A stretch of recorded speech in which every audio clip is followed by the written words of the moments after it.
बहुत समय पहले की बात है। सुरेश अपनी बीवी ललिता और 10 साल की प्यारी सी बेटी चित्रा के साथ हरपुर नामक एक छोटे से गांव में रहता था। सुरेश शुरू से ही बहुत ही ईमानदार और मेहनती था। पूरे गांव में सुरेश जितना ईमानदार और मेहनती कोई नहीं था। सारे गांव वाले सुरेश की बहुत तारीफ करते थे। सुरेश रोज अपना नींबू पानी का ठेला लगाता था, लेकिन इतनी मेहनत करने के बाद भी वो इतने पैसे नहीं कमा पाता था। पापा, कल फीस जमा करने का लास्ट दिन है। आप कल ही मेरी स्कूल फीस भर देना। सुरेश ये बात सुनकर उदास हो जाता है, लेकिन तभी उसकी बीवी ललिता उसके पास आती है। क्या हुआ जी, आप इतने उदास क्यों हो? ललिता ने कुछ पैसे उसके पास जमा किए थे। मैंने मेरे पास कुछ पैसे जमा किए हैं। मैं कल उन पैसों से चित्रा का फीस भर दूंगी और राशन भी ला दूंगी।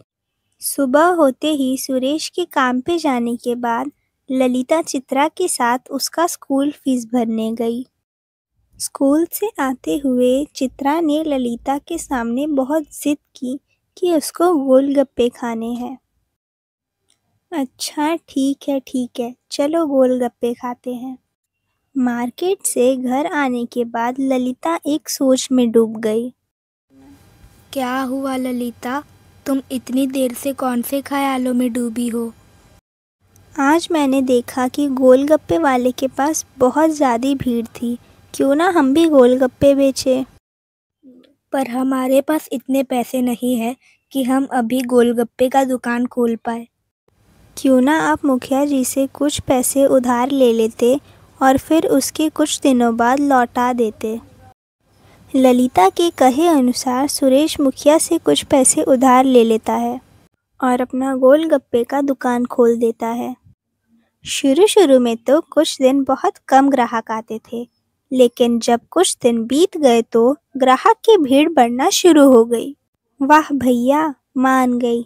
आपसे अच्छे गोलगप्पे तो पूरे हरपुर में कोई नहीं बना सकता। अक्सर जो भी लोग आते थे वो गोलगप्पे की तारीफ किए बिना नहीं जाते थे। कुछ ही महीनों में सुरेश की पानी पूरी का धंधा बहुत अच्छा चलने लगा और वो अच्छे खासे पैसे कमाने लगा। धीरे धीरे करके उसने अपने मुखिया से लिए हुए पैसे भी लौटा दिए।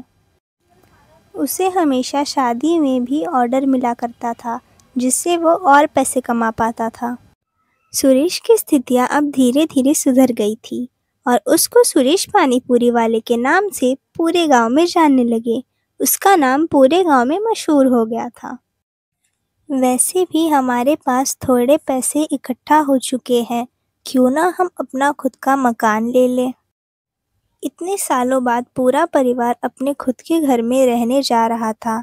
सबको बहुत खुशी हो रही थी। वाह पापा, कितना अच्छा लग रहा है इतने अच्छे मकान में रह के। अब चित्रा एक अच्छे स्कूल में जाया करती थी। 1 साल बाद सुरेश ने अपनी कड़ी मेहनत से अपना खुद का एक होटल खोला और क्योंकि वो पहले से ही मशहूर था, इसलिए उसके होटल में भीड़ की कमी नहीं होती थी। अब पूरा परिवार सुखी सुखी अपना जीवन व्यतीत करने लगा। इसलिए कहते हैं हमें मेहनत करते रहना चाहिए और फल की चिंता नहीं करनी चाहिए। अगर आपको हमारी वीडियोस पसंद आ रहे हैं तो हमारे चैनल को लाइक करें, सब्सक्राइब करें और शेयर करें। तब तक के लिए बाय बाय।